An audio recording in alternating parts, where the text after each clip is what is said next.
आता पेट्रोलचा खर्च विसरा, घरी आणा इलेक्ट्रिक स्टायलिस्ट इलेक्ट्रिक गाडी।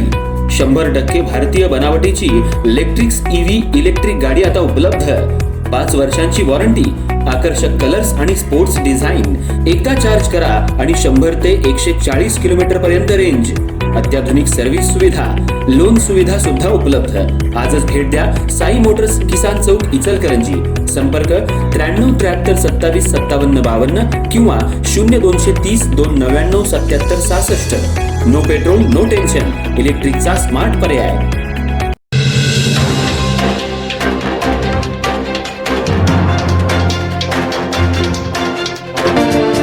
इचलकरंजी शहरामध्ये राजरोसपणे गल्लीबोळात दारू विक्री मोठ्या प्रमाणात होतीये, पण याकडे शहरातल्या राज्य उत्पादन विभागाचं दुर्लक्ष आहे।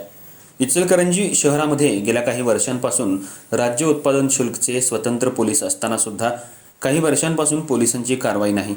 शहरामध्ये हातभट्टी चोरून दारू विक्री करण्याच्या प्रमाणात वाढ झाली आहे, पण राज्य उत्पादन शुल्क मात्र याकडे दुर्लक्ष करते। पुण्यामध्ये गावठी दारू पिऊन काही लोकांचा दुर्दैवी मृत्यू झाला।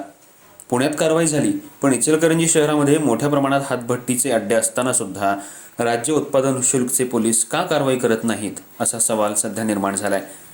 इचलकरंजी शहर हे वस्त्रनगरी म्हणून आपण ओळखतो।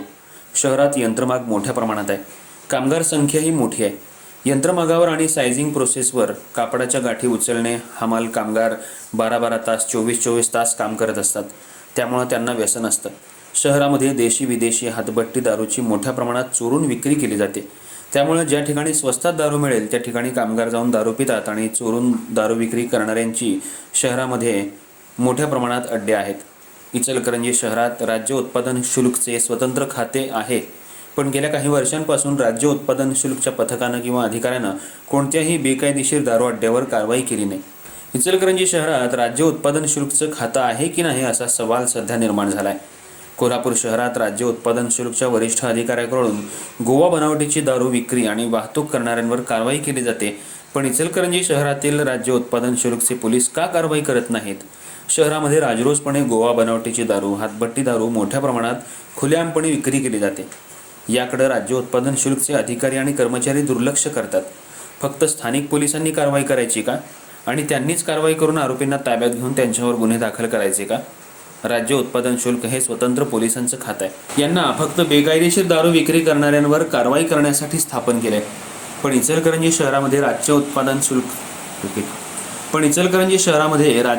शुल्कचं कार्यालय असून नसल्यासारखी स्थिती आहे। इचलकरंजी शहराच्या अवतीभोवती राजरोसपणे हातभट्टीचे दारू अड्डे मोठ्या प्रमाणात आहेत।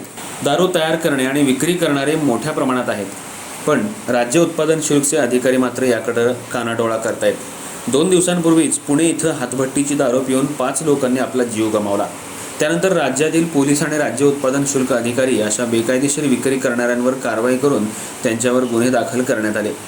इचलकरंजी शहरामध्ये आज राज्य उत्पादन शुल्कच्या अधिकाऱ्यांनी हलक्या पद्धतीची कारवाई करून वरिष्ठांना खुश करण्याचं काम केलं, पण शहरामध्ये राजरोसपणे हे बेकायदेशीरपणे वाईन शॉपमधून खरेदी करून राजरोसपणे शहरातल्या मध्यवर्ती ठिकाणी दारू विक्री केली जाते। काही बार, रेस्टॉरंटमध्ये, वाईन शॉपमध्ये कमी किमतीनं दारू घेऊन बारमध्ये विकली जाते। शासनाचा टॅक्स वाचवण्यासाठी हा गोरखधंदा इचलकरंजी शहरात प्रत्येक बारमध्ये सुरू आहे, पण राज्य उत्पादन शुल्कचे अधिकारी आणि कर्मचारी मात्र याकडे दुर्लक्ष करतात। इचलकरंजी शहरामध्ये राज्य उत्पादन शुल्काचं स्वतंत्र पोलीस ठाणे असताना सुद्धा अधिकारी का कारवाई करत नाहीत असा सवाल सध्या निर्माण झालाय। शहरातल्या वाईन शॉपमधून राजरोसपणे गाड्या भरून दारू दिली जाते, पण राज्य उत्पादन शुल्कचे पदाधिकारी मात्र याकडे सहजपणे कानाडोळा करत असल्याचं दिसून येते। त्यामुळे राज्य उत्पादन शुल्कच्या अधिकाऱ्यांनी काही वर्षांमध्ये कारवाई केली नसल्यामुळे सर्वसामान्य नागरिकातून उलटसुलट चर्चांना उधाण आले।